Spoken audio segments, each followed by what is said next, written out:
بامەدەبوونی هەڤاڵان وەستا ڕەسوڵ و مەلاری ئەندامانی ئەنجومەنی سەرکردایەتی یەکێتی نیشتیمانی کوردستان لە شاری ڕانی دەروازەی ڕاپەڕین ئاڵای پیرۆزی کوردستان لە بەردەم مزگەوتی ناجێخان هەڵکرا وەک یەکەم شوێن و دەستپێکی ڕاپەڕینی 5 ئازاری ساڵی 1990.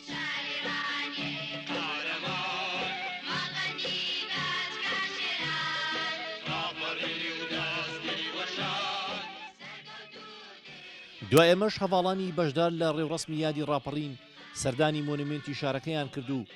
لە دەستپێکیشدا حوسێن مەحموود قایمقایمی قەزای ڕانیە پەیامی هاوڵاتیانی شارەکەی خوێندەوە و دواتریش شۆڕشی شەی عەلی نەبی پەیامی کەسوکاری شەهیدانی پێشکەشی ئامادەبوان کرد. ئەمڕۆ 29 ساڵ تێدەپەڕێ بەسەر ڕاپەڕینی پڕشکۆی گەلێک کە لە لێواری کەوتنی یەکجاری و لەسەر خەرەندی فەنابووندا بوو. ڕاپەڕین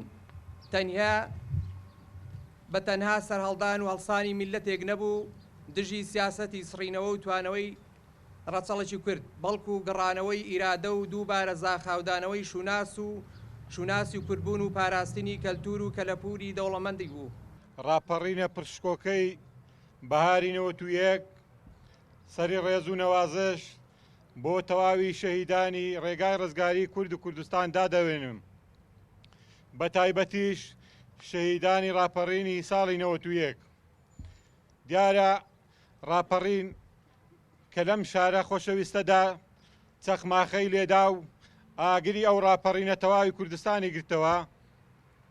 ئێمە وەک کەسوکاری سەربەرزی شەهیدان هەموو ساڵێ بە چالاکی جۆرە و جۆر ئەو یادەمان بەرز ڕاگرتووە. شاری ڕانیە دەروازەی ڕاپەڕینی کۆمەڵانی خەڵکی کوردستانە. پەیامی دوای کۆنگرەی نوێبوونەوەش بۆ دەڤەری ڕاپەڕین خزمەتکردنی زیاتر و گەیاندنی کاروانی ئاوەدانیە بە شێوەی بەردەوام. ساڵیادی ڕاپەڕینی 5 ئازاری 91 لە دەڤەری ڕاپەڕین و کەسوکرد بەسەرەتا کەسوکاری شەهیدان و جەماوەری خۆشەویستی دەڤەری ڕاپەڕین و شۆڕژێڕانی شار و شاخ دەکەمەوە. هیوای تەندروستیی باشان بۆ دەخوازم و دیارە ئەو ڕاپەڕینی کە کرا بەرهەمی خوێنی شەهیدانی کوردستان و بە تایبەتی بەرهەمی شەهیدانی ڕاپەڕین بوو کە بەڕاستی بوون بە سمبڵی ئازادی و هیچ شتێک نییە وێنە و هاوتای ئەم یادی ڕاپەڕینە بێت، چونکە ڕاپەڕین خۆی ڕاپەڕینە.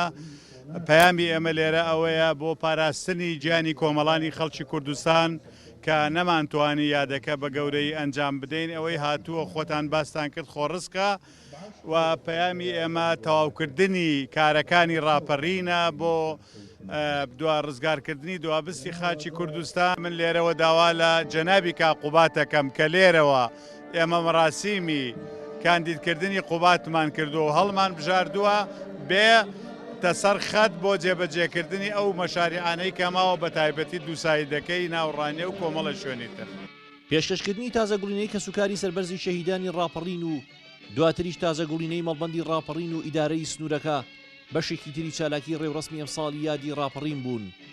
هەمووان یەکدەنگ وەفاداریان دووپات کردەوە لە بەردەم گیانی پیرۆزی ئەو شەهیدانەی کە بە گیانی خۆیان نیشتیمانیان ڕزگار کرد و داهاتووی ڕۆشنیان نەخشاند. هونەر ڕەسوڵ گەلی کوردستان ڕانیە.